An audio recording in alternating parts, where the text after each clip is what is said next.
Well, hey there, my friends. It's Carpo here, and I'm sitting in front of my garden in the hammock. Actually, Scoey, my friend, bought me this hammock. It's a two-person hammock, and I have a hammock stand to put it on, so you can just put it anywhere. Don't need trees. And it's moments like this that I just feel like I want to share those good moments, if that makes sense. I love it how the sirens start up right when I talk about good moments, because anybody who knows me and my channel knows that over the years this has always been the way it is. Outdoor videos are always interrupted by sirens, and I guess there's always an emergency going on, and maybe that kind of always lends a perspective that somebody else is having a hard time right now while I'm doing fine. It's not a complaint, but maybe just something to take note of. And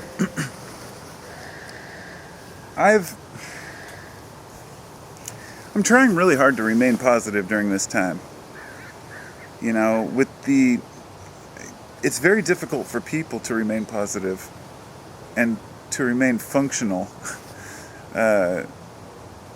in the daily grind, the ins and outs of life, when you're unsure of the future.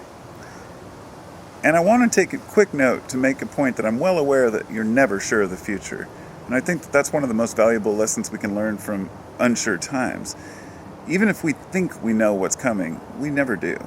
For example, a person may feel secure because they have a good job and a 401k and a retirement plan, but then that retirement plan falls apart, or there's a possibility there might not be any money, or that money that they have might be worthless due to hyperinflation. I mean, anything could happen. And because of that, we're always told to live in the moment by those who consider themselves to be, let's just say, spiritual. This idea of live in the now, which Eckhart Tolle is kind of one of his central themes. And I don't know, over the years have set that idea aside, because trying to live in the now is not what people think it is. But I don't want to really talk about that so much, as I want to talk about interactions with other people. It's really important during times of crisis that we treat each other with respect, and we try to be patient. Over the last few months, I've had a few interactions with people where I was, let's just say, less than patient and perhaps rude, because perhaps maybe I read their comment wrong, even in personal discussions, maybe their intention was not well known. I found that I have very little patience for bullshit, and the way I feel often dictates how I react, but I really try to be rational and think about things before I, let's just say I don't use my emotion only to react. I think about things and I try to process what's important. And what I've found is that there are a lot of people out there who lead very miserable existences, and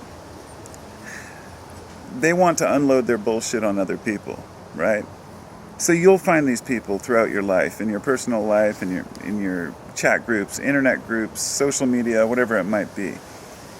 You learn to pick out the kind of people you don't want to interact with, and you don't have the choice when you're online. And often in your daily life you don't either. But because there's so many shitty people out there, a lot of people practice avoidance.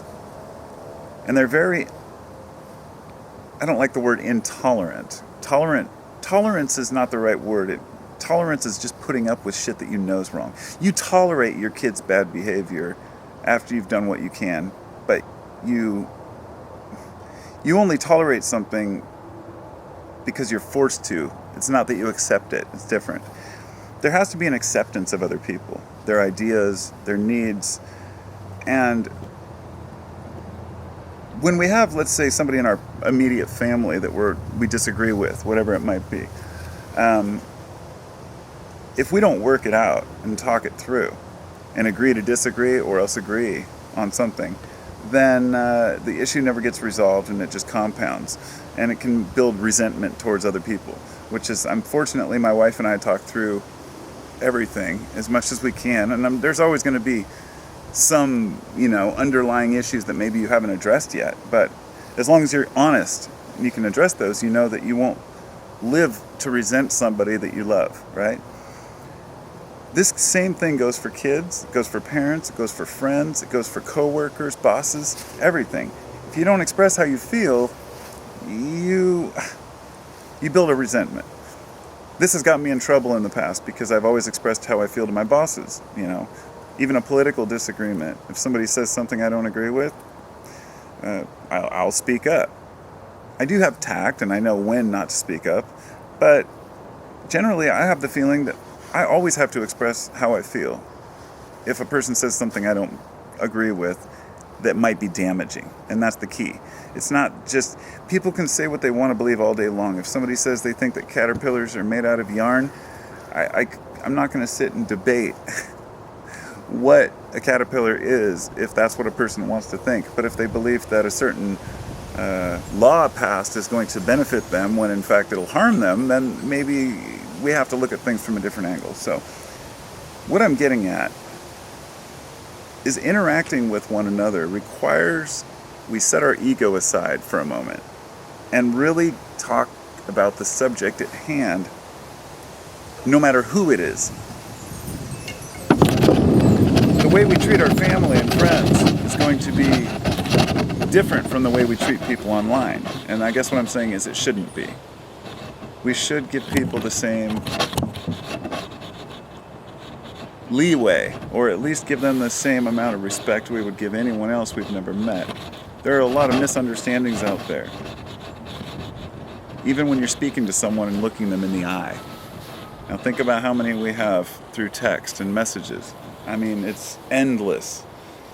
So, if anything, my message here is to try to understand one another, if we can. I'll try to be more patient.